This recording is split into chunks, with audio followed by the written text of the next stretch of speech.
अस्सलाम वालेकुम दोस्तों। मैं बंगालिया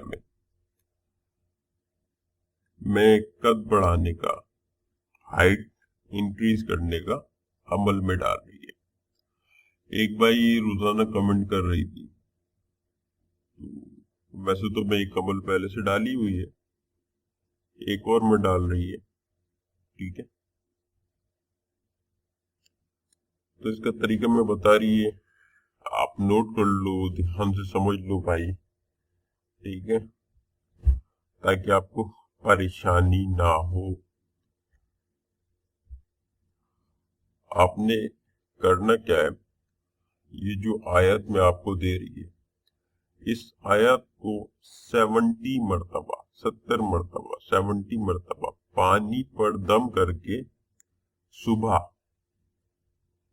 जब आप उठती है तो मुंह हाथ वगैरह धोने के या नहाने के जो भी आपका रूटीन है उसके बाद, लेकिन नाश्ता करने से पहले, जिसको कहती है निहार मुंह। निहार मुंह का मतलब होता है कि आपने कुछ खाया पिया ना हो उस वक्त। ठीक है, 70 मरतबा आयत को पानी पर दम करके आपने सुबह नाश्ता करने से पहले पी लेना है। 1 गिलास पानी पे दम करके पी लेना है। ठीक है, फिर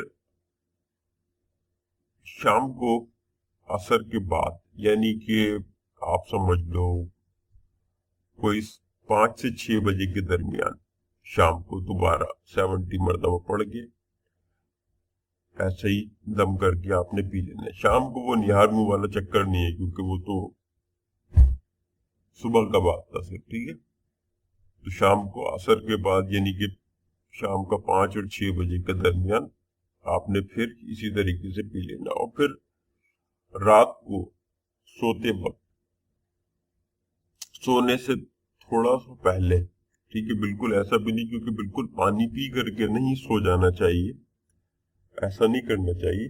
ऐसा करने से बॉडी की जो आपका जो गुर्दा है वो खराब होने का चांसेस होती है, अगर आप पानी पी करके फौरन लेट जाती, क्योंकि बॉडी आपका फिर सुकून में आ जाती है और वो जो है वो अपना वर्किंग करना उसको छोड़ देती है। ठीक है, तो इसलिए पानी पी करके फौरन मत सो जाना, सोने से थोड़ी देर पहले पानी पीना और उसके बाद आप सो जाना। ठीक है, आयत में आपको पढ़ के सुना रही है, अभी यही नहीं, इसके बाद और कुछ भी है, पहले मैं आयत पढ़ के सुना दे आपको। परेशान होने की जरूरत नहीं, इतना मुश्किल नहीं है भाई। जो आयत पढ़ने की है वो ये है, बिस्मिल्लाहिर्रहमानिर्रहीम। अलिफ लाम रा, तिलका आयातुल किताबिल मुबीन। ये मोबाइल कहाँ बज गई बीच में, इसका आवाज आ गई होगी आपको, मैं दोबारा पढ़ ली है। ठीक है, बिस्मिल्लाहिर्रहमानिर्रहीम। अलिफ लाम रा, तिलका आयातुल किताबिल मुबीन। अर्रहीम, अर्रहीम, अर्रहीम, या अल्लाह, या मुरीद।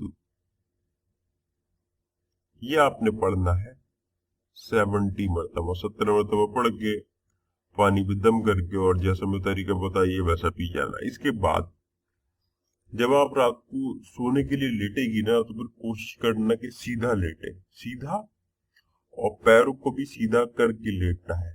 ठीक है, पैरों को सीधा करके, बिल्कुल ऐसे नहीं करवट ले करके नहीं लेटना, पैर मोड़ करके नहीं लेटना, पैरों को सीधा रख करके आपने लेटना है। ठीक है, और सर के नीचे तकिया जरूर रखना, ताकि जो ब्लड की जो सर्कुलेशन है, खून का जो रवानी है, वो आपका पैरों की तरफ जाए। ठीक है, अगर जैसे अभी गैर मुस्लिम लोग वो बोलेगी कि मैं इसको नहीं पढ़ सकती, तो मैं क्या करें, तो भाई आप इसको फॉलो करना जो मैं बता रही है। जब आप सोना रात को, तो बिल्कुल सीधा होकर के सोना, बिल्कुल पैर सीधा रख करके। ठीक है, जैसे कि मुर्दा को लिटाती है ना, वैसे बिल्कुल सीधा हाथ और पैर, और सर के नीचे कोई तकिया वगैरह रख लेना, ठीक है, ताकि जो ब्लड का सर्कुलेशन है वो आपका चलता रहे और पैरों की तरफ जाए, ठीक है। वो जो बोलती है ना कि लटकने के लिए, उससे भी फायदा होती है कि अगर आप लटकेगी तो फिर उससे भी फायदा रहेगी। उससे भी क्या होता है कि आपके जो हड्डियां हैं वो फिर खुलता है थोड़ा सा। लेकिन इन सारे चीज के अंदर एक बात का ख्याल रखना, एक एज का लिमिट होता है। ये नहीं कि आप 40 साल को उम्र है, 30 साल को उम्र है, आप इसको कर रही है, नहीं। मैक्सिमम 28 तक आपको फायदा होगा इस चीज का। लेकिन अगर आपका एज इससे ज्यादा है तो फिर कोई जो है मुआवजा ही होगा, समझ रही आप। और वो मुआवजा कैसे होगा? जो कुरान पाक की जो आयत दी है, इसको पढ़ने से इंशाअल्लाह ताला यकीन के साथ करेगी तो जरूर फायदा होगी। कुरानी अमल है, कोई किताबी अमल नहीं है, कोई अपने पास से बना करके नहीं दे रही, ठीक है। आपका दूसरा सवाल ये होगी कि कितना टाइम तक इसको करना है, तो आपने इसे 6 महीना तक कंटिन्यू करना होगा लाजमी, डेली, ठीक है। एक सवाल और आपकी करेगी कि अगर मैं पानी पहले से पढ़ के रख ले, मतलब सुबह में ही मैं एक ही बार पढ़ करके मैं पानी को रख ले और बाकी 3 बार ना पढ़ सके, तो ठीक है, आप 3 गिलास पानी लेकर के सुबह में एक बार आप उसको पढ़ के रख लो, लेकिन अलग अलग, यानी कि एक गिलास पानी पे 70 मरतबा, दूसरा गिलास पानी पे 70 मरतबा, तीसरे पे 70 मरतबा। डंडी नहीं मारना कि मतलब एक ही बार पढ़ करके उसको 3 हिस्सा करके आपने बोला जान छोड़ाओ, ठीक है, ऐसा नहीं करना। इजाजत का तरीका हमेशा की तरह आसान है। 3 बार दुरूद शरीफ, 1 बार सूरह फातिहा, 3 बार सूरह इखलास पढ़ के सरकार को, तमाम नबियों को, तमाम साहबों को, तमाम औलिया को, तमाम जिन्नात मखलूकात को, तमाम मरून को आप सब हदीय कर दीजिए। वीडियो को लाइक कीजिए, चैनल सब्सक्राइब कीजिए। आपको अमल का इजाजत है, और जो गैर मुस्लिम है वो सिर्फ लाइक सब्सक्राइब कीजिए। आपको वैसे ही अमल का इजाजत है। अस्सलाम वालेकुम।